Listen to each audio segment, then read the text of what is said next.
Okay, no problem. Yes, let's see. So we are talking about electrochemical series. हम बात कर रहे हैं इलेक्ट्रोकेमिकल सीरीज के बारे में. तो देखिए, जैसा कि आप देख सकते हैं, इलेक्ट्रोकेमिकल सीरीज में मैंने कुछ एलिमेंट्स को एक पर्टिकुलर सीक्वेंस में लिखा गया है.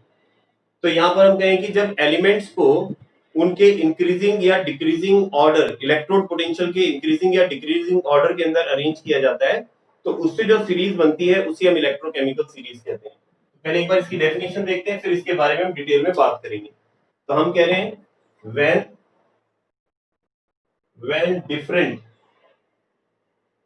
different electrodes of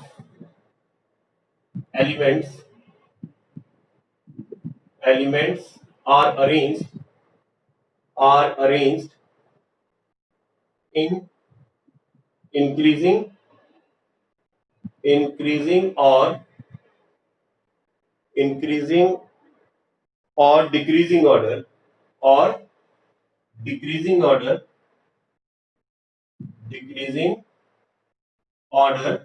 then a series is formed, a series is obtained. एक सीरीज बनती है, obtained. This series is called इस सीरीज को ही हम क्या कह रहे हैं? इलेक्ट्रोकेमिकल सीरीज कह रहे हैं. Called electrochemical series. ठीक है, this series is called electrochemical series. Okay, तो ये तो मैंने इसकी डेफिनेशन ली है कि ये इलेक्ट्रोकेमिकल सीरीज क्या है. अब जरा इसको समझने की कोशिश करते हैं हम. देखिए, एक्चुअली यहाँ आप देख रहे हैं कि मैंने कुछ एलिमेंट्स को लिखा हुआ है, और इन एलिमेंट्स को मैंने इनके increasing order of reduction potential में, जिसे हम इलेक्ट्रोड पोटेंशियल कहते हैं, लिखा है.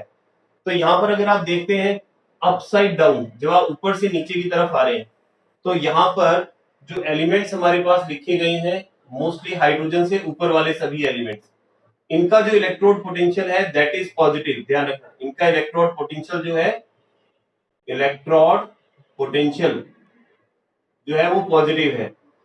वाइल हाइड्रोजन जो है, इसका इलेक्ट्रोड पोटेंशियल हमें पता है 0.0 वोल्ट है. और ध्यान रखें, यहाँ जो हम इलेक्ट्रोड पोटेंशियल की बात कर रहे हैं वो है standard electrode potential. Standard electrode potential, ये बहुत ध्यान रखने वाली बात है कि इलेक्ट्रोकेमिकल सीरीज में जो ये आपके पास इनकी न्यूमेरिक वैल्यू लिखी होगी, आपको लर्न करने की जरूरत नहीं है, mostly it is given in question.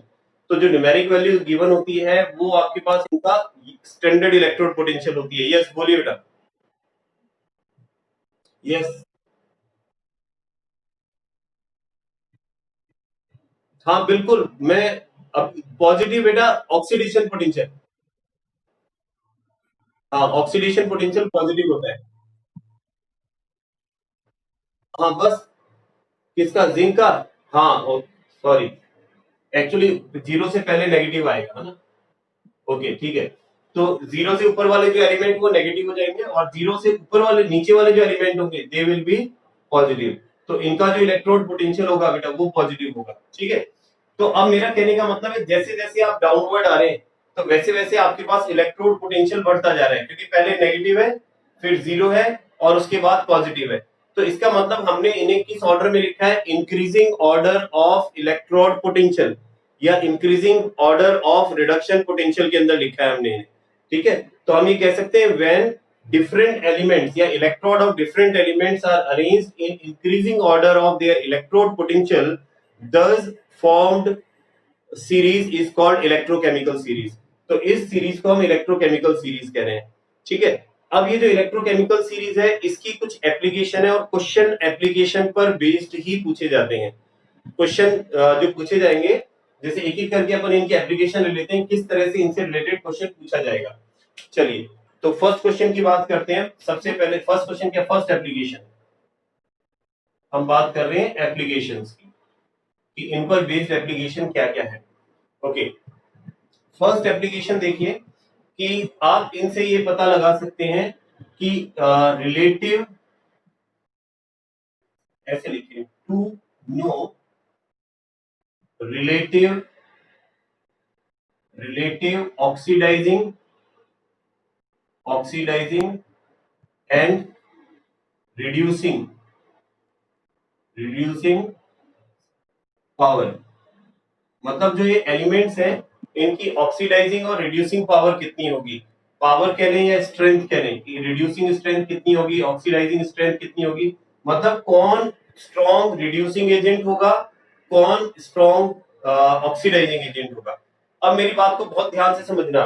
देखिए मैंने अभी कहा था कि ये जो एलिमेंट्स हैं इनको हमने, जब हम डाउनवर्ड जा रहे हैं तो we have arrange these elements in increasing order of their electrode potential और रिडक्शन पोटेंशियल। हमने इनको इलेक्ट्रोड पोटेंशियल या रिडक्शन पोटेंशियल के इंक्रीजिंग ऑर्डर में लिखा है।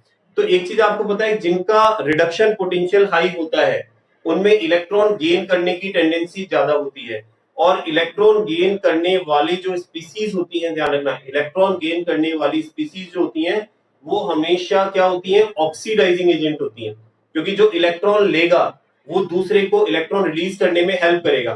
तो जो इलेक्ट्रॉन रिलीज करने में हेल्प कर रहा है वो ऑक्सीडाइजिंग एजेंट, जिसमें से इलेक्ट्रॉन रिलीज हो रहा है वो है उसका ऑक्सीडेशन हो रहा है।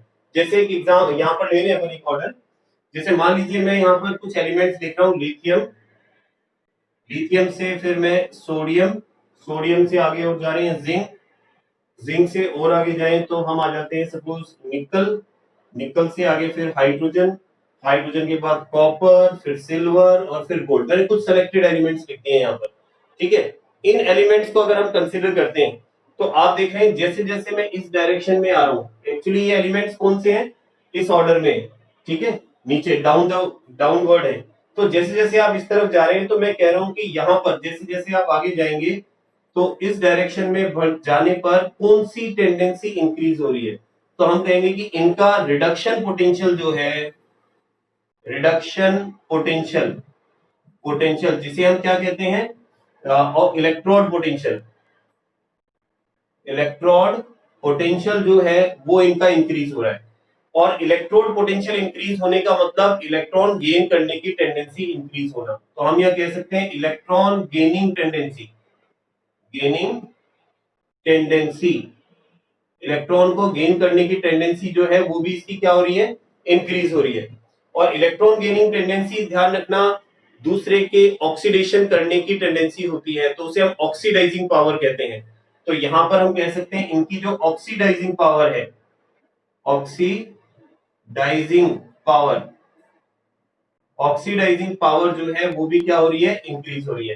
तो अब अगर आपसे पूछा जाए कि ये जो एलिमेंट्स लिखे हुए हैं इन एलिमेंट्स में स्ट्रॉन्ग ऑक्सीडाइजिंग एजेंट कौन है, तो आप कह सकते हैं लिथियम से ज्यादा सोडियम स्ट्रॉन्ग है, ठीक है, सोडियम से ज्यादा स्ट्रॉन्ग जिंक है, जिंक से ज्यादा निकल, हाइड्रोजन उससे ज्यादा, और गोल्ड में ऑक्सीडाइजिंग पावर सबसे ज्यादा है, ठीक है। क्यों, क्योंकि वहां पर उसमें इलेक्ट्रॉन गेन करने की टेंडेंसी एक्वस सॉल्यूशन में सबसे ज्यादा है, ठीक है। तो एक तो ये चीज ध्यान रखिए, ये मैंने ऑक्सीडाइजिंग पावर बताई है। अब अगर मैं इनको रिवर्स करके लिख देता हूं, ठीक है, थोड़ा सा इसको उस तरफ लिख रहा हूं और रिवर्स करके लिख रहा हूं मैं इसे, ओके, देखते हैं, रिवर्स करके देखते हैं इसको थोड़ा, इसी ऑर्डर को हम, और जब रिवर्स करके देखेंगे तो हम इसे लिख सकते हैं gold AU, then AG, then CU, then hydrogen, फिर निकल, फिर जिंक, और जिंक के बाद आ रहा है सोडियम, और सोडियम के बाद आ रहा है हमारे पास लिथियम। तो अब मेरा कहने का मतलब है जब आप इस डायरेक्शन में जा रहे हैं तो इस डायरेक्शन में जाने पर अगर आप देखें, इस डायरेक्शन में जाने का मतलब यहां जाना, और अगर यहां से अपन इसमें देखें इलेक्ट्रोकेमिकल सीरीज में, अगर हम इलेक्ट्रोकेमिकल सीरीज में तो इसका मतलब इस डायरेक्शन में वापस अपोजिट जा रहे हैं, ठीक है। तो इसका मतलब ये है कि ये जो मैंने डायरेक्शन लिखी है इस डायरेक्शन में इलेक्ट्रॉन लूज करने की टेंडेंसी बढ़ती जा रही है, यानी गोल्ड से ज्यादा रिएक्टिव होता है सिल्वर, सिल्वर से ज्यादा कॉपर, उससे ज्यादा हाइड्रोजन, फिर निकल, जिंक, सोडियम और फिर लिथियम, यानी लिथियम में इलेक्ट्रॉन रिलीज करने की टेंडेंसी सबसे ज्यादा है।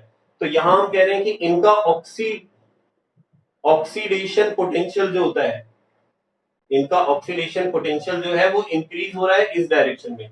और ऑक्सीडेशन पोटेंशियल इंक्रीज होने का मतलब कि electron releasing tendency, electron releasing tendency जो होती है, टेंडेंसी वो बढ़ती जाती है, यानी इधर इलेक्ट्रॉन रिलीज करने की टेंडेंसी बढ़ रही है, और जिसमें इलेक्ट्रॉन रिलीज करने की टेंडेंसी ज्यादा होती है, ध्यान रखना बेटा, वो दूसरे को इलेक्ट्रॉन देगा, और जिसको इलेक्ट्रॉन देगा उसका रिडक्शन हो जाएगा, तो इसका मतलब ये रिडक्शन में हेल्प कर रहा है, इसका मतलब ये रिड्यूसिंग एजेंट है, यानी रिड्यूसिंग पावर इंक्रीज हो रही है। तो इस डायरेक्शन में जा रहे हो तो रिड्यूसिंग पावर पावर इंक्रीज हो रही है। ठीक है, तो इससे हम इसको आइडेंटिफाई कर पा रहे हैं। और अब अगर मैं डायरेक्ट केवल डायरेक्शन की बात करता हूं, एक बार वापस इस तरफ आ जाता हूं, तो यहां पर अगर मैं बात करता हूं तो आप देख सकते हैं कि जब हम इस सीरीज में नीचे की तरफ जाते हैं, ठीक है, नीचे की तरफ जाते हैं बेटा, तो नीचे की तरफ जाने पर ध्यान रखना इनमें इलेक्ट्रॉन लेने की टेंडेंसी यानी रिडक्शन पोटेंशियल बढ़ता है। तो हम कहेंगे कि स्ट्रॉन्ग क्या है, ये इलेक्ट्रॉन लेने वाले जो होते हैं ऑक्सीडाइजिंग एजेंट होते हैं, ऑक्सीडाइजिंग एजेंट। जो नीचे वाले हैं वो स्ट्रॉन्ग ऑक्सीडाइजिंग एजेंट है, ये भी स्ट्रॉन्ग ऑक्सीडाइजिंग एजेंट है। ठीक है, नीचे वाले स्ट्रॉन्ग ऑक्सीडाइजिंग एजेंट होंगे, तो हम आसानी से पहचान सकते हैं। और इसके अपोजिट जाओगे आप तो स्ट्रॉन्ग रिड्यूसिंग एजेंट हो जाएंगे। ठीक है, तो अब अगर इस सीरीज के अंदर हम देखें तो सबसे स्ट्रॉन्ग रिड्यूसिंग एजेंट कौन होगा बेटा, बता सकते हैं आप देख के, which is strong reducing agent? Lithium. ठीक है ना, तो इसका मतलब ये हुआ कि लिथियम जो है it is the strongest reducing agent है ये। ठीक है, और अगर मैं इसकी फ्लोरीन की बात करता हूं तो फ्लोरीन जो है हमारे पास स्ट्रॉन्गेस्ट ऑक्सीडाइजिंग एजेंट है। ठीक है, ऑक्सीडाइजिंग एजेंट है। तो ये पहली पहली एप्लीकेशन आपको इसकी समझ में आ गई क्या बेटा, कि हम ये पहचान सकते हैं किसमें इलेक्ट्रॉन लेने की टेंडेंसी ज्यादा है, किसमें इलेक्ट्रॉन देने की टेंडेंसी ज्यादा है। और देखो एक बार बिल्कुल आपको सिंपल एक और तरीका बता देता हूं। ठीक है, अनकन्वेंशनल मेथड जो कहीं पर बुक में नहीं लिखा होता, आप सिंपल सा ध्यान रखें, इलेक्ट्रॉन जब ऊपर से गिरता है तो ड्यू टू ग्रेविटी नीचे ही आता है। इलेक्ट्रॉन तो वैसे ग्रेविटी नहीं लगती है, ठीक है, लेकिन आप तो एक सिंपल सा लॉजिक जानो, किसी चीज को जब ऊपर से गिराते हैं तो वो नीचे ही आती है। तो इसका मतलब ये है कि ऊपर वाले जो एलिमेंट्स हैं उनमें इलेक्ट्रॉन देने की टेंडेंसी है, उनमें से इलेक्ट्रॉन नीचे आएगा और नीचे वाले उसको कैच कर लेंगे। यानी नीचे वालों में इलेक्ट्रॉन लेने की टेंडेंसी ज्यादा है, ऊपर वालों में इलेक्ट्रॉन देने की टेंडेंसी ज्यादा है। लेकिन ये तभी है जब मैंने एलिमेंट्स को इस ऑर्डर में अरेंज किया है। कुछ बुक्स में ये ऑर्डर रिवर्स भी दिख जाएगा आपको, इसलिए मैंने कहा इंक्रीजिंग या डिक्रीजिंग ऑर्डर। देखो इसलिए मैंने यहाँ एक अलग अलग से वर्ड लिखा है, इंक्रीजिंग या डिक्रीजिंग ऑर्डर में, क्योंकि कुछ बुक्स में ये इंक्रीजिंग ऑर्डर में लिखे होते हैं, कुछ बुक्स में डिक्रीजिंग ऑर्डर में लिखे रहते हैं। तो आपको ये जरूर ध्यान रखना है कि इंक्रीजिंग है कि डिक्रीजिंग है। तो अगर मैंने इंक्रीजिंग ऑर्डर में लिखा है, ये इंक्रीजिंग ऑर्डर है, तो इसका मतलब है कि ऊपर वालों में इलेक्ट्रॉन देने की टेंडेंसी है और नीचे वालों में इलेक्ट्रॉन लेने की टेंडेंसी ज्यादा है। इसलिए ऊपर वालों का ऑक्सीडेशन पोटेंशियल हाई है, नीचे वालों का रिडक्शन पोटेंशियल हाई है। ऊपर वाले स्ट्रॉन्ग रिड्यूसिंग एजेंट है, नीचे वाले स्ट्रॉन्ग ऑक्सीडाइजिंग एजेंट है। ठीक है, ये इसका पहला एप्लीकेशन हो गया या पहला कॉन्सेप्ट हो गया इलेक्ट्रोकेमिकल सीरीज का। अब सेकंड की तरफ चलते हैं इसमें, और इसकी क्या एप्लीकेशन है।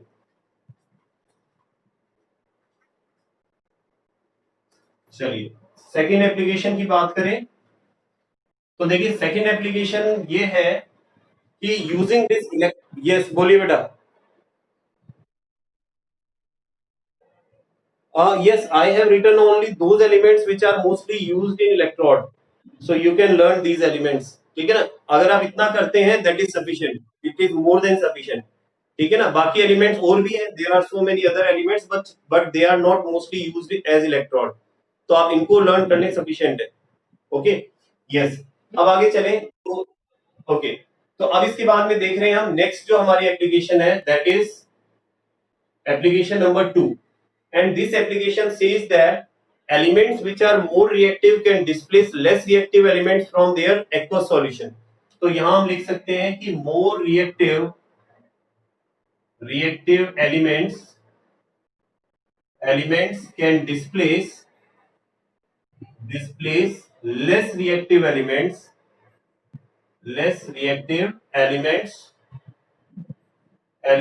from its aqueous solution,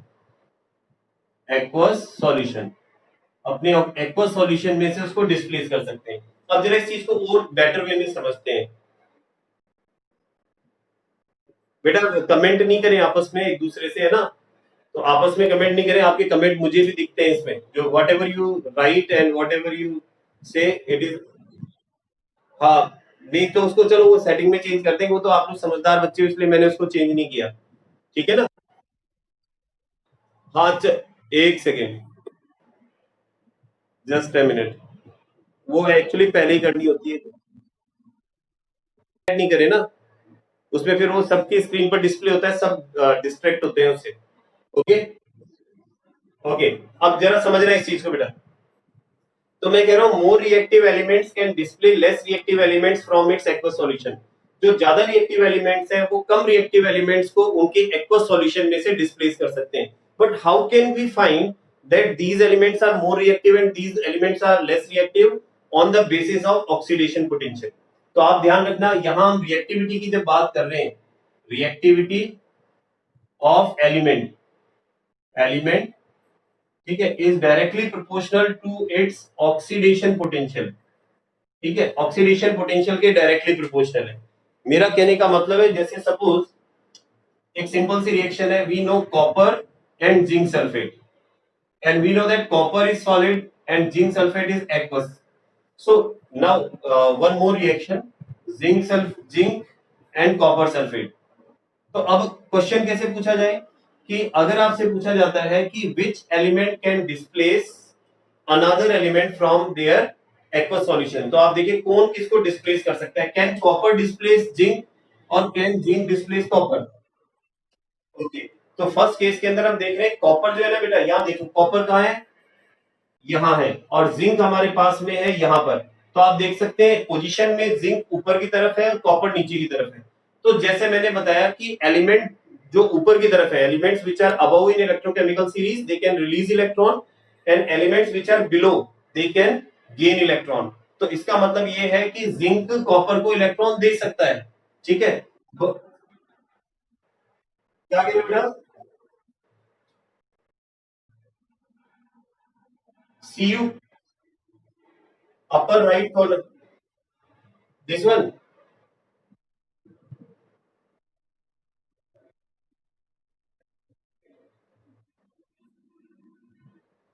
more reactive elements, हाँ लिखा हुआ है।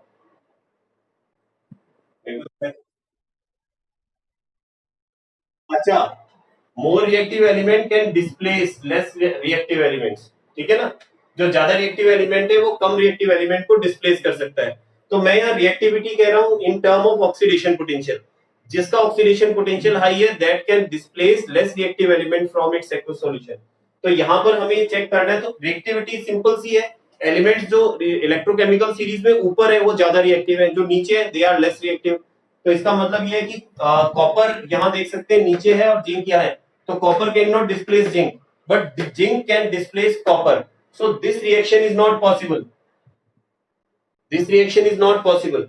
बट जिंक को अगर मैं कॉपर से डिस्प्लेस करता हूँ, सॉरी, जिंक से कॉपर को डिस्प्लेस करता हूँ, then it will form zinc sulphate and copper solid. ठीक है, तो इससे एक्वस सॉल्यूशन में से जिंक कॉपर को डिस्प्लेस कर सकता है। तो इस तरह से हम फाइंड कर सकते हैं। ठीक है, let's see one more reaction, एक और रिएक्शन देखते हैं। जैसे मान लीजिए हमारे पास में है suppose magnesium, magnesium chloride solution, और इसमें हम डाल देते हैं एक तो जिंक, और दूसरे में मैग्नीशियम क्लोराइड में ही हम इसमें डाल देते हैं सोडियम। ठीक है, तो अब हमें अगर पूछा जाए कि which reaction is possible and which one is not, first वाली पॉसिबल है कि नहीं है, just see the electrochemical series, first reaction is okay, okay, first reaction is not possible and second is possible, क्योंकि सेकंड में हम देख रहे हैं कि जो सोडियम है ना बेटा, ये मेटल है सॉलिड फॉर्म में, और इस एक्वस सॉल्यूशन में से ये मैग्नीशियम को डिस्प्लेस कर सकता है। So it can form 2NaCl, ये 2NaCl की फॉर्मेशन कर लेगा। ठीक है, और Mg जो है वो सॉलिड फॉर्म में बाहर निकल जाएगा। बट फर्स्ट केस पॉसिबल नहीं है, क्योंकि जिंक, क्या जिंक मैग्नीशियम को डिस्प्लेस कर सकता है? नो। ठीक है, बिकॉज जिंक जो है it is just below magnesium, magnesium के नीचे की तरफ है। ठीक है, तो ये चीज क्लियर है कि कौन किसको डिस्प्लेस कर सकता है। चले बेटा आगे, ओके, चलिए इसको रफ कर देते हैं। इट वॉज सेकेंड एप्लीकेशन, ये सेकेंड एप्लीकेशन होगी। एप्लीकेशन नंबर 3, थर्ड एप्लीकेशन देखते हैं। थर्ड एप्लीकेशन है जैसे आपको ध्यान है हमने अभी सेल की बात की थी, इलेक्ट्रोकेमिकल सेल, और उस इलेक्ट्रोकेमिकल सेल में हमने सेल पोटेंशियल भी फाइंड किया था। तो अगर आप के पास यहां पर इनकी वैल्यूज लिखी हुई हैं, so you can find out the cell potential of a cell. आप किसी पर्टिकुलर सेल का सेल पोटेंशियल फाइंड कर सकते हैं अगर आपको इलेक्ट्रोड पोटेंशियल पता है। साथ ही साथ आप ये भी बता सकते हैं कि whether the cell will work or not, कि सेल जो है वो उसके उसमें होने वाली रिएक्शन स्पॉन्टेनियस होगी कि नहीं, फिजिबल होगी कि नहीं, अपने आप होगी कि नहीं। ठीक है, देखते हैं जरा इस चीज को। तो हम यहाँ कह सकते हैं थर्ड एप्लीकेशन में feasibility, feasibility of cell reaction. यहां हम सेल रिएक्शन की फिजिबिलिटी की बात कर रहे हैं या spontaneity, spontaneity of cell reaction, cell reaction की स्पॉन्टेनिटी की बात कर रहे हैं। स्पॉन्टेनिटी से मेरा मतलब है बेटा, जब आप दो सेल को कनेक्ट करेंगे तो कनेक्ट करने के बाद जो बनने वाला सेल, मतलब दो इलेक्ट्रॉन को कनेक्ट करेंगे, बनने वाला जो सेल है वो वर्क करेगा या नहीं करेगा। ठीक है, तो चलिए देखते हैं अपन।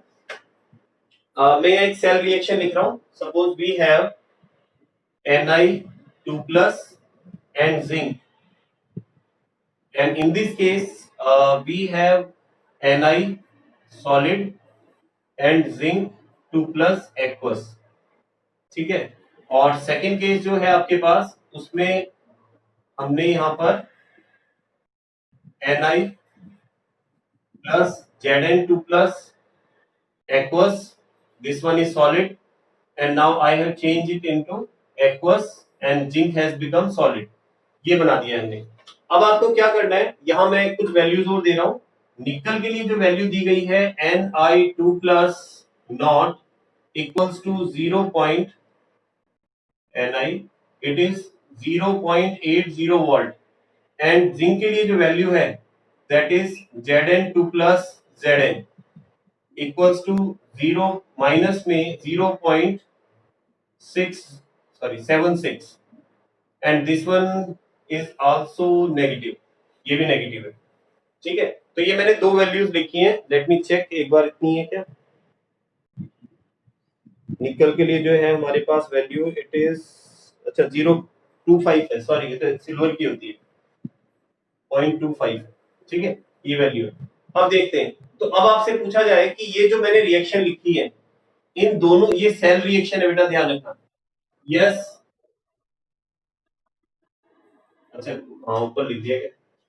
Okay, this is 0.76 sorry 25 volt and this is 0.76 negative. ठीक है, वोल्ट ये है। तो अब मैं कह रहा हूं ये जो हमने लिखा है ना बेटा, ये सेल रिएक्शन लिखी है हमने। This is cell reaction and this one is also cell reaction. तो अब आपको ये बताना है, इनसे अगर मैं सेल बनाता हूं तो सेल बनाने पर आपको बताना है कि सेल जो है वो फिजिबल होगा या नहीं होगा। ठीक है, सेल वर्क करेगा या नहीं करेगा, ये चीज हमको चेक करनी है। तो चेक करने के लिए जैसे फर्स्ट वाले केस के लिए मैं देखता हूं ना, in term of first case आपको ये रिएक्शन दी है और ये वैल्यू दी गई है, और आपको ये बताना है कि ये सेल वर्क करेगा कि नहीं करेगा। तो आपको क्या करना है, आपको फाइंड करना है E cell equals to E naught cathode minus E naught anode minus E naught anode. अब मेरी बात को समझना ध्यान से, ठीक है। तो अब मैं पहले हम ये देखेंगे कि ये जो हमारे पास सेल है, इसमें जो हमने कैथोड और एनोड बनाए हैं वो करेक्ट है या नहीं है। ठीक है, उससे भी पता चल जाएगा आपको। तो देखिए निकल जो है यहाँ पर Ni में कन्वर्ट हो रहा है, दैट मींस यहाँ पर हमारे पास में इसका क्या हो रहा है, रिडक्शन हो रहा है। ठीक है, क्योंकि 2+ अगर निकल में कन्वर्ट हो रहा है that means it is gaining 2 electron, ये 2 इलेक्ट्रॉन को गेन कर रहा है। ठीक है, और जिंक की बात करता हूं तो जिंक में यहाँ ऑक्सीडेशन हो रहा है। तो क्या ऐसा पॉसिबल है कि निकल का रिडक्शन और जिंक का ऑक्सीडेशन, मतलब जिंक इलेक्ट्रॉन रिलीज करे और निकल इलेक्ट्रॉन गेन करे। तो देखिए जिंक इलेक्ट्रॉन रिलीज करे और निकल उन इलेक्ट्रॉन्स को गेन करे, ये रहा निकल। ठीक है, तो नेचुरल है क्योंकि आपके पास जिंक यहाँ ऊपर आएगा और निकल नीचे आएगा। ओके, अब मैं मुझे क्या करना है, मुझे इनकी वैल्यू पुट करनी है। अब मुझे पता है जिसका रिडक्शन होता है ना बेटा वो कैथोड बनता है हमेशा। ठीक है, और जिसका ऑक्सीडेशन होता है वो एनोड का काम करता है। तो अब मुझे क्या करना है, जिंक को एनोड बनाना है। तो जिंक की वैल्यू मैं एनोड की जगह और निकल वाली जो है कैथोड की जगह लिखूंगा। तो डायरेक्ट मैं वैल्यू पुट कर रहा हूं। तो कैथोड की जगह मुझे निकल की वैल्यू पुट करनी है, दैट इज माइनस में -0.25, देन माइनस साइन, और फिर जिंक के लिए -0.76 volt.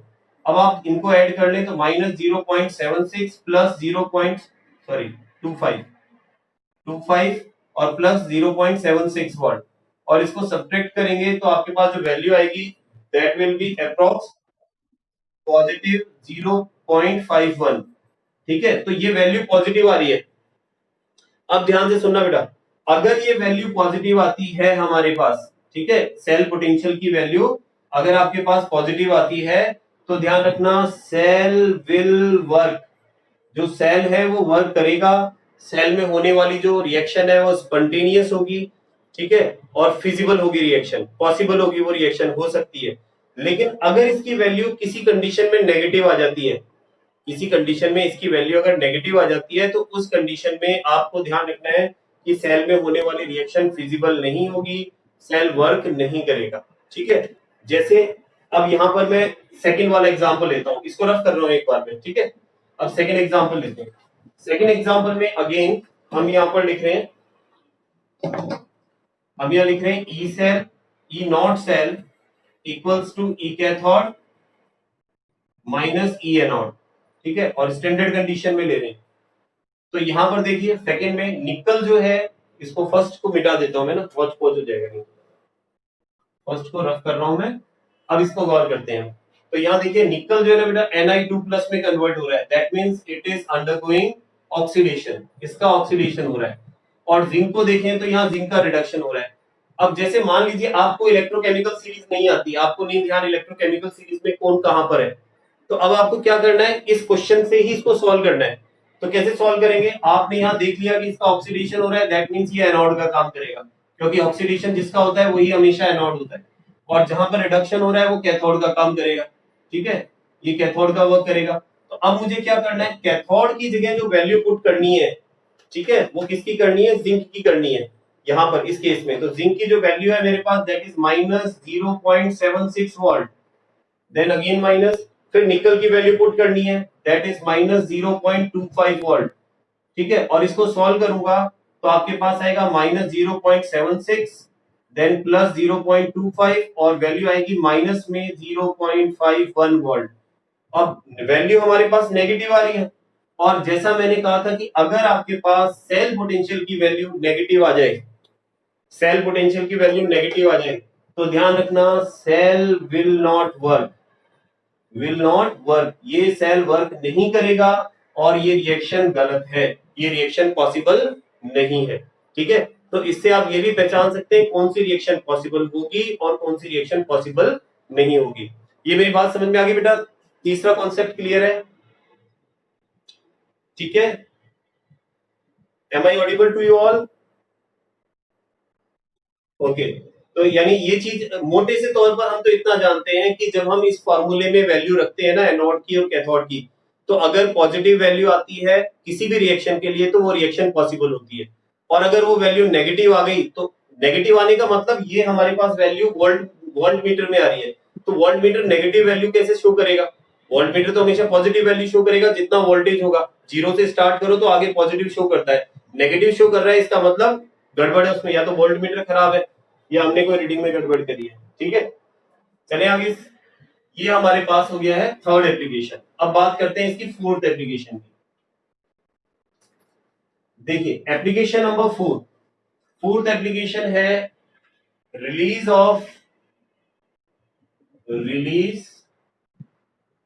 Of hydrogen gas from acid. ठीक है, ये भी बड़ा इंटरेस्टिंग बढ़िया टॉपिक है, हाइड्रोजन गैस रिलीज करना एसिड में से।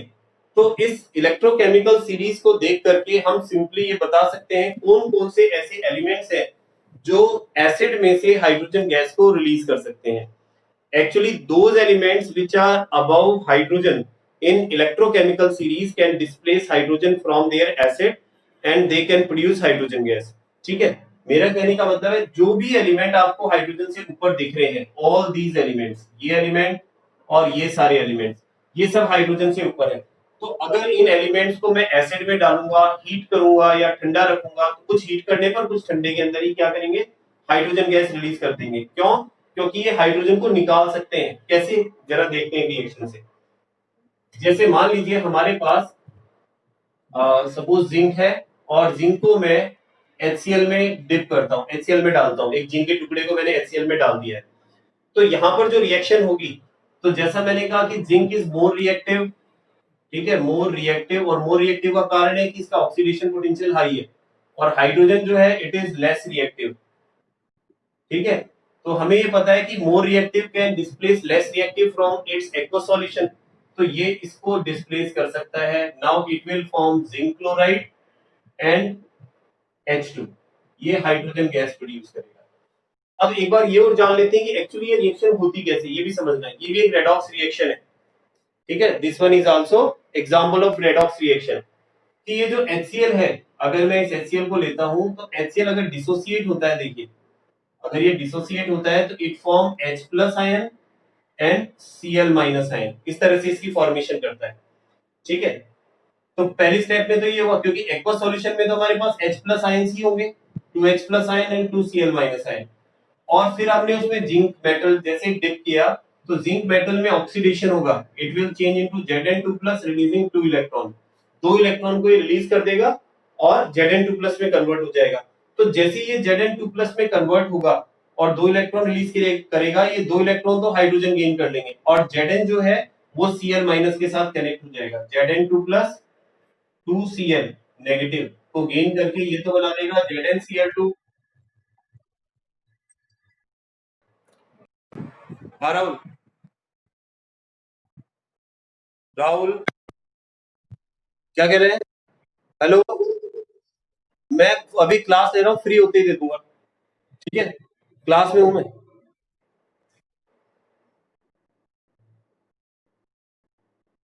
यस, देखिए, देखिए बेटा, अब यहाँ पर ये ZnCl2 की फॉर्मेशन हो गई है, और ये जो दो H प्लस आइंस है, 2H प्लस आइंस, ये इन दो इलेक्ट्रॉन को गेन करके और H2 में कन्वर्ट हो जाएंगे। अब इस पूरे को मिला करके मैं अगर ओवरऑल रिएक्शन लिखता हूँ, तो ओवरऑल रिएक्शन में आप देखिए हुआ क्या है हमारे पास में, कि Zn2 प्लस से मैंने Zn2 प्लस को कैंसिल कर दिया, 2 इलेक्ट्रॉन से मैंने 2 इलेक्ट्रॉन को कैंसिल कर दिया, ठीक है, 2H प्लस आयन से 2H प्लस आयन को कैंसिल कर दिया। अब हमारे पास क्या बच रहा है, Zn 2HCl बच गया इधर पे, और राइट हैंड साइड को we have only H2 and ZnCl2। अब 2Cl में ये इससे कैंसिल हो गया, 2Cl माइनस 2Cl माइनस, ठीक है, ये भी कैंसिल हो जाएगा। तो हमारे पास 2HCl और ZnCl2 इधर बन गया। तो यहाँ पर हम देख सकते हैं हाइड्रोजन गैस। यस, बोलिए।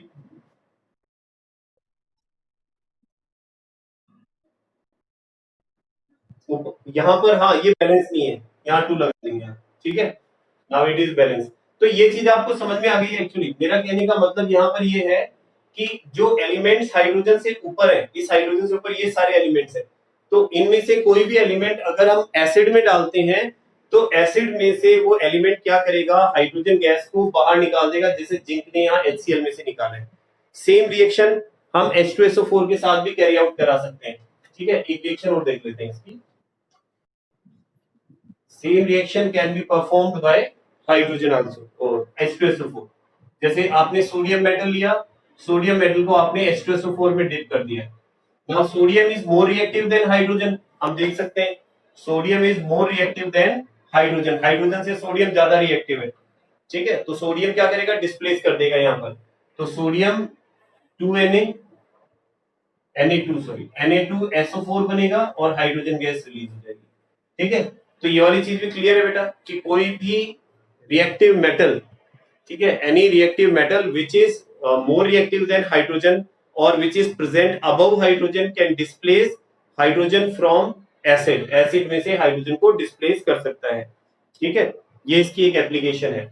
अच्छा, एक चीज और बता रहा था, इसकी एक क्विज या प्रैक्टिस सेट मान लो, मैं आपको आज शाम तक और सेंड कर दूंगा, जो जितना मैंने पढ़ा दिया आपको, इससे रिलेटेड आपको 20 क्वेश्चंस मिल जाएंगे, अबाउट 20 क्वेश्चन मिल जाएंगे, तो उनको थोड़ा सॉल्व करना और मुझे सेंड करना, ठीक है। कल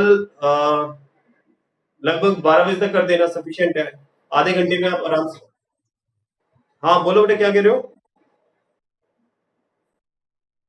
हाँ बिल्कुल, मैंने रिसीव कर लिया। और 10 students have sent me the test paper. 10 student ने सेंड कर दिया है। लेकिन इसमें कुछ स्टूडेंट के मार्क्स कम है। अभी मैं नाम यहाँ पर नहीं ले रहा हूँ, मैंने चेक कर लिया था किन किन के कम है। लेकिन बेटा मैं अब ये एक्सपेक्ट कर रहा हूँ कि जो नेक्स्ट मैं आपको क्विज भेजूंगा वो उसमें मार्क्स आपके अच्छे आने चाहिए। हाँ ये चीज है कि आपने ईमानदारी से किया, ये I know that most of the students have done the work honestly, so that's why they are getting the less marks. Otherwise they would you know कर सकते थे इधर उधर से मैटर करके, लेकिन उन्होंने किया नहीं, ईमानदारी से वर्क किया, दैट इज गुड। तो नेक्स्ट पेपर में भी थोड़ा ऑनेस्टली करना। पहले एक बार आप आराम से 1-1.5 घंटे जितना आपने इसके अंदर पढ़ा है, आज तक जो टॉपिक आपने पढ़ा है इस चैप्टर में, उसको एक बार just go through it and after that attempt the questions. फिर उन क्वेश्चंस को अटेम्प्ट करना, ठीक है? उससे आपका रिवीजन भी हो जाएगा और लर्निंग भी हो जाएगी, साथ के साथ मार्क्स भी तुरंत पता चल जाएंगे आपको। ठीक है, चलिए। तो हाँ बेटा, ये तुमने याद दिला दिया मेरे को, मैं अभी थोड़ी देर में भेज दूंगा। क्लास ओपन होने के बाद में लगभग मेरे को उसका स्कैन करने में 15-20 मिनट लगेंगी, तो 5:30 बजे तक आपके पास सेंड कर दूंगा मैं, ठीक है, सबके पास। ओके। अब देखिए इसके बाद में एक one more important thing is, एक और इसके बारे में इम्पोर्टेंट बात ये है कि हम इसमें ना सिलेक्शन ऑफ कंटेनर ये भी देख सकते हैं। सिलेक्शन ऑफ कंटेनर से मेरा मतलब क्या है, देखिए, सिलेक्शन ऑफ कंटेनर, जैसे मैंने यहां पर एक ये मेटल लिया है, that is made up of zinc. ये जिंक से बना हुआ है, ठीक है, ये it is made up of zinc, ये जिंक मेटल से बना हुआ है, Zn। और इसमें मैं क्या कर रहा हूं, कॉपर सल्फेट का सॉल्यूशन ले लेता हूं। और यहां मैंने सॉल्यूशन ले लिया है CuSO4। और एक कंटेनर वो बनाते हैं हम, ठीक है, टाइम आउट होने वाला है वैसे, तो वापस रिज्वाइन कर लेना। नेक्स्ट जो हमने लिया है यहाँ पर, दैट इज कॉपर Cu, और मैंने सॉल्यूशन ले लिया है जिंक सल्फेट, ठीक है। तो अब हमें अगर कहा जाए कि विच अरेंजमेंट इज नॉट पॉसिबल, इनमें से कौन सा अरेंजमेंट पॉसिबल नहीं है, ठीक है,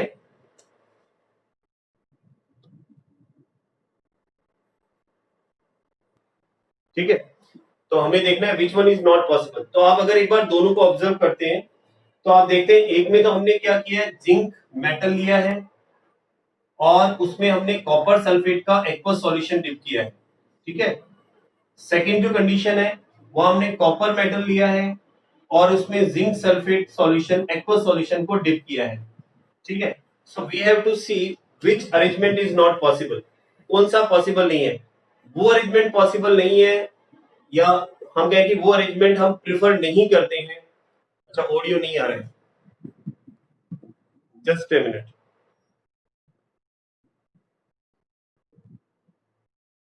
ओके, अब ऑडियो आ रहा है बेटा? ओके, अब देख लें, एक बार वापस रिपीट कर रहा हूं मैं। तो हमने कहा था कि इन दो अरेंजमेंट हमें दिए गए हैं, तो हमें बताना था कि इन दोनों अरेंजमेंट में से कौन सा अरेंजमेंट पॉसिबल नहीं है, ठीक है। तो फर्स्ट अरेंजमेंट अगर हम देखते हैं, तो you have put some copper sulphate solution into zinc metal. In second arrangement you have put zinc sulphate in copper container. तो आपको ये चेक करना है कि कौन सा हम नहीं रखते, कौन सा प्रिफर नहीं करते हैं। तो अगर फर्स्ट वाला केस देखते हैं, तो in first case the reaction is possible और नॉट, ये बताओ कि क्या ये सॉल्यूशन इससे रिएक्शन कर लेगा। ओके, ये इससे रिएक्शन कर लेगा because zinc is more reactive than copper, so zinc can displace copper, so in that case zinc sulphate will be form and copper will also be form. तो हमारे पास जो कॉपर सल्फेट का blue solution था, copper sulphate का जो इसमें blue solution होता है, दिस ब्लू सॉल्यूशन, ये ब्लू सॉल्यूशन जो है वो धीरे धीरे कैसा हो जाएगा, वो कलरलेस हो जाएगा। कलरलेस भी क्या, थोड़ा थोड़ा मतलब येलोइश ब्राउन होने लग जाएगा। तो इसका ब्लू कलर इसलिए डिसअपियर हो गया, ब्लू कलर ध्यान रखना कॉपर आयंस की वजह से होता है।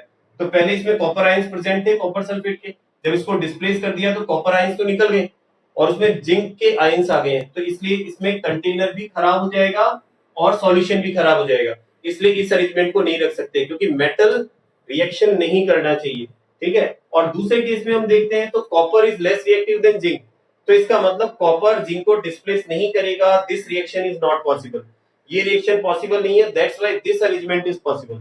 आप इस अरेंजमेंट में रख सकते हैं। तो इससे कंक्लूजन क्या निकला? इससे कंक्लूजन ये निकला कि जो हम मेटल कंटेनर ले रहे हैं, metal container should be less reactive, इसलिए वो कम रिएक्टिव होना चाहिए, है ना, should be come less reactive than metal ion of aqueous solution. जो हम एक्वस सॉल्यूशन ले रहे हैं उस एक्वस सॉल्यूशन के मेटल आयन से कम रिएक्टिव होना चाहिए। तो अगर उस हिसाब से देखा जाए तो बेटा गोल्ड, मर्क्यूरी, सिल्वर ये तो बहुत कम रिएक्टिव है, तो इनके कंटेनर अगर हम बनाएं तो इनमें कोई चीज खराब नहीं होती है। लेकिन आपने देखा है कि जो ज्यादा रिएक्टिव, जैसे आयरन को यूज क्यों नहीं करते हैं, क्योंकि आयरन की रिएक्टिविटी कॉपर से भी ज्यादा है, ठीक है। और अगर आप आगे जाएं तो जिंक, एल्युमिनियम वगैरह इनकी रिएक्टिविटी काफी कम है, तो इनको यूज में लिया जा सकता है, ठीक है। सॉरी, उल्टा रिएक्टिविटी बढ़ गई तो इनको यूज नहीं लिया जा सकता। जैसे जिंक को यूज कम करेंगे, एल्युमिनियम वगैरह को इनको कम यूज में लेते हैं, लेकिन नीचे वाले एलिमेंट्स को आप यूज में ले सकते हैं। तो एक कंक्लूजन ये भी निकल रहा है कि इस इलेक्ट्रोकेमिकल सीरीज में जो ऊपर वाले एलिमेंट्स के आयंस है, ठीक है, ऊपर वाले एलिमेंट्स के आयंस है, उनका सॉल्यूशन आप नीचे वालों में डाल सकते हैं, नीचे वाले जो एलिमेंट्स है इनमें डाल सकते हैं, लेकिन इसका उल्टा नहीं कर सकते, ठीक है ना, इसका अपोजिट नहीं कर सकते। हमेशा कंटेनर नीचे वाले एलिमेंट्स, लेस रिएक्टिव एलिमेंट्स के कंटेनर होने चाहिए, ऊपर वाले का सॉल्यूशन काम दे जाएगा, ठीक है। तो इस तरह से हम इसका सिलेक्शन इसके अंदर कर सकते हैं। तो ये हमारे पास में इसकी एक एप्लीकेशन हो गई है। सो आई थिंक ये अब जो एप्लीकेशन हमने पढ़ी है इलेक्ट्रोकेमिकल सीरीज की, वो यही है जो मैंने अभी बता दी है आपको। ओके, तो अब इसके बाद में नेक्स्ट जो हम देख रहे हैं, एक क्वेश्चन ले लेते हैं हम, ठीक है ना, बढ़िया से एक क्वेश्चन ले लेते हैं कि इस पर क्वेश्चन कैसे, इस पर और जैसे पहले हमने पढ़ा है इस पर क्वेश्चन कैसे पूछा जाता है। चलिए इसको रफ कर देते हैं। Let's see your question.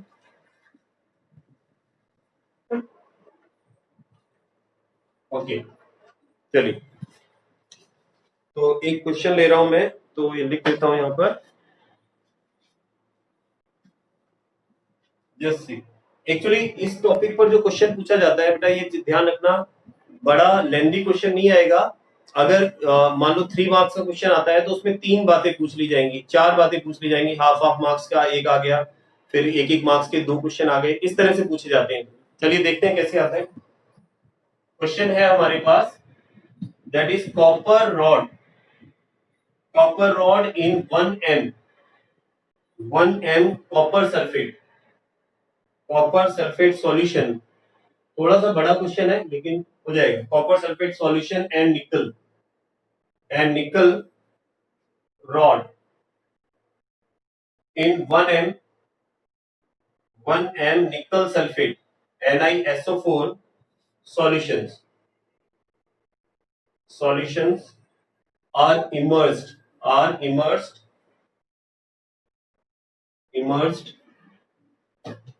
and the cell is set up the E naught value of copper and nickel electrodes are 0.34 volt and minus 0.25 volt respectively। अब इसमें पूछा क्या है, देखिए ए, पहली बात पूछी है इसने, which electrode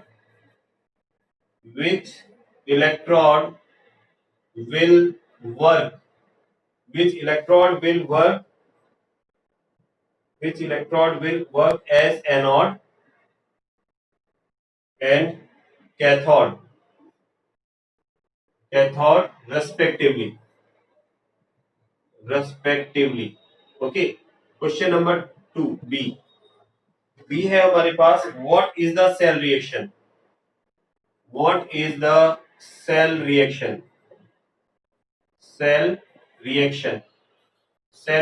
क्या होगी, सी। थर्ड है, how the cell is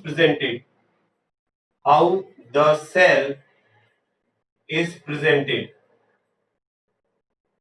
presented, and D, last, what will be the EMF of the cell? What will be the EMF of the cell? Cell का EMF क्या होगा? ठीक है, ये हमारे पास क्वेश्चन है. Now this is the question. अब जरा हम एक एक करके इसके बारे में बात करते हैं. देखिए, फर्स्ट यहां पर दिया गया था हमारे पास कॉपर रॉड 1m सॉल्यूशन में डिप की हुई है आपने, और निकल रॉड जो है it is also dipped in 1m solution. ठीक है, दो है आपके पास. फिर इसने कहा है कि solution immerse in the cell is set up. अच्छा, और आपको इलेक्ट्रॉन पोटेंशियल दिया गया है. एक तो कॉपर का है, एक निकल का है. कॉपर का है 0.34 एंड निकल के लिए 0.25. Now what you have to do is which electrode will work as anode and which electrode will work as cathode. तो क्या आप केवल इलेक्ट्रॉन पोटेंशियल को देख करके कैथोड और एनोड को आइडेंटिफाई कर सकते हैं? मैं बताइए, कॉपर कैथोड होना चाहिए आपके अकॉर्डिंग. ओके, निकल को यहां लिख देता हूं मैं एक बार, दैट इज 0.25 वोल्ट. ठीक है, तो बिल्कुल सही. जैसा हमें पता है बेटा, जिसका इलेक्ट्रोड पोटेंशियल ज्यादा होता है, इलेक्ट्रोड पोटेंशियल मतलब रिडक्शन पोटेंशियल यानी इलेक्ट्रॉन गेन करने की टेंडेंसी, तो जिसकी वो ज्यादा होती है इलेक्ट्रॉन गेन करने की टेंडेंसी है, इलेक्ट्रोड पोटेंशियल, वो हमेशा एनोड कैथोड का काम करता है.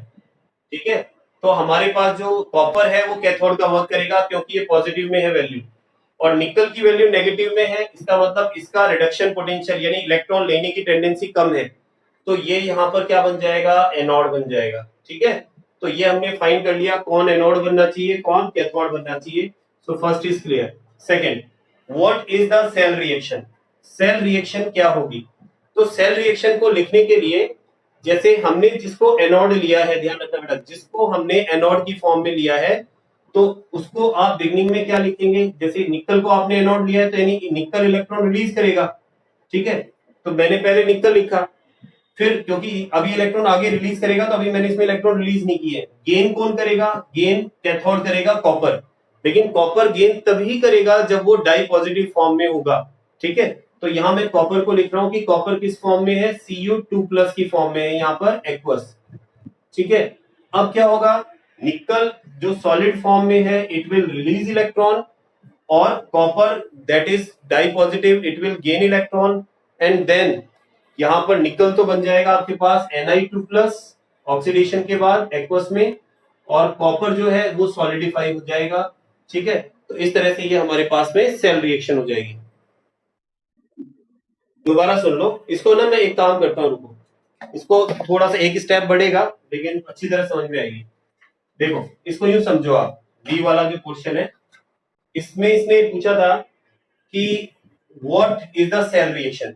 अब सेल रिएक्शन हमें पता है कि ये जो सेल होता है बेटा वो रेडॉक्स रिएक्शन करता है, ऑक्सीडेशन एंड रिडक्शन, और ऑक्सीडेशन वो करता है जो एनोड होता है. ठीक है, तो एनोड हमने निकल को कंसीडर किया है, तो मैं क्या कर रहा हूं कि निकल को तो एनोड बना करके इसका ऑक्सीडेशन करा देता हूं. तो निकल को मैंने Ni2+ बनाया और 2 इलेक्ट्रॉन रिलीज कर दिया, इसका मतलब एनोड पर तो ऑक्सीडेशन हो गया. ठीक है, फिर मैं लेता हूं कॉपर Cu2+ आयन. ठीक है, क्योंकि देखो कॉपर पर कैथोड लिया है कॉपर को, और कैथोड पर हमेशा रिडक्शन होता है, तो जो 2 इलेक्ट्रॉन निकल रिलीज करेगा वो 2 इलेक्ट्रॉन कॉपर गेन कर लेगा, and after gaining the electron ये चेंज हो जाएगा Cu सॉलिड में. ठीक है, इस पर रिडक्शन हो गया है, रिडक्शन हो गया है. अब आप दोनों रिएक्शंस को जोड़ लो, जो लेफ्ट और राइट साइड में सेम है उनको कैंसिल कर दो. तो हम देख रहे हैं 2 इलेक्ट्रॉन से 2 इलेक्ट्रॉन कैंसिल कर दिए. अब कैंसिल करने के बाद हमारे पास क्या बचता है? एक तो बचता है निकल जो सॉलिड फॉर्म में है, देन हमारे पास बचता है Cu2+ जो एक्वस फॉर्म में होगा. ठीक है, और यहां बच रहा है हमारे पास वापस कॉपर सॉलिड फॉर्म में, और फिर निकल जो है वो 2+ फॉर्म में एक्वस. तो ये जो रिएक्शन है इसको हम बोलेंगे इसकी सेल रिएक्शन हो गई है. ठीक है, this is the cell reaction. ठीक है, क्लियर है बेटा? निकल ने इलेक्ट्रॉन रिलीज किए, निकल 2+ बन गया, और कॉपर ने गेन किया तो Cu2+ वो कॉपर में कन्वर्ट हो गया. थर्ड इसमें पूछा है how the cell is presented. Cell को कैसे प्रेजेंट किया जाएगा? तो सेल को प्रेजेंट करने के लिए हमें पता है हम सेल रिप्रेजेंटेशन करते हैं, और सेल रिप्रेजेंटेशन में हमने बताया था कि एनोड को लेफ्ट में, कैथोड को राइट में, और बीच में हम बनाते हैं सॉल्ट ब्रिज. ठीक है, इस साइड में लिखूंगा एनोड, और इस तरफ मैं लिखूंगा कैथोड। ठीक है, तो अब पहले चेक करते हैं अपन एनोड क्या था हमारे पास। एनोड हमने निकल को माना है। ठीक है, तो निकल का जो पॉजिटिव सॉलिड वाला पार्ट होता है वो बाहर की तरफ, Ni सॉलिड बाहर की तरफ, और निकल का जो आयन है बेटा Ni2+ एक्वस वो इधर आ जाएगा। तो ये तो एनोड हो गया निकल वाला। अब कैथोड की बात करनी है हमें। कैथोड हम आपके पास क्या है, Cu एंड Cu2+, दो चीजें हैं। तो इसमें एक तो आयन है, आयन हमेशा अंदर की तरफ और सॉलिड बाहर की तरफ। तो आयन को तो हमने लिखा है, सॉरी सॉलिड को तो बाहर की तरफ Cu, और आयन लिखेंगे Cu2+। अब इसमें एक चीज मिसिंग है, मैंने क्या नहीं लिखी इसमें, कंसंट्रेशन। इसमें मैंने कंसंट्रेशन नहीं लिखी है। तो कंसंट्रेशन जो ऊपर दी गई है, जैसे यहाँ पर 1m ये है और 1m ये है, दोनों 1 है, तो आप चाहे तो यहाँ कंसंट्रेशन 1m भी लिख दें जो दी गई है एक्वस सॉल्यूशन में। कंसंट्रेशन हमेशा आपको एक्वस सॉल्यूशन में मिलेगी। ठीक है, तो 1m कंसंट्रेशन है, इसलिए स्टैंडर्ड सेल है, जो ये है स्टैंडर्ड है। नंबर 4 देखें, what will be the EMF of the cell. Cell का ईएमएफ क्या होगा। तो देखिए सेल का ईएमएफ फाइंड करने का हमारे पास जो फॉर्मूला था दैट वाज, वो ये था कि E naught cell equals to E cathode minus E anode. ठीक है, और इनका भी स्टैंडर्ड पोटेंशियल लेना है आपको। तो अब कैथोड हमने किसको माना है, देखो बेटा कैथोड माना है हमने, कैथोड माना है हमने कॉपर को, और निकल को हमने एनोड माना है। तो वैल्यू पुट कर देते हैं, हम दोनों की दे रखी है हमारे पास में। तो E naught cell equals to cathode is 0.34 minus and anode is minus 0.25 volt, और दोनों को जब आप ऐड करेंगे द वैल्यू विल बी, जो वैल्यू आएगी वो आएगी 0.51 वोल्ट। ठीक है, ठीक है बेटा। आवाज थोड़ी सी डिस्टॉर्टेड होके आ रही है, वॉइस क्लियर नहीं आ रही, एक सेकंड चलिए।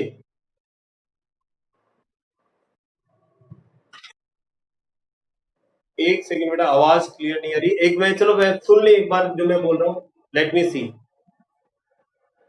एक सेकंड मैं कमेंट बॉक्स देख लेता हूँ।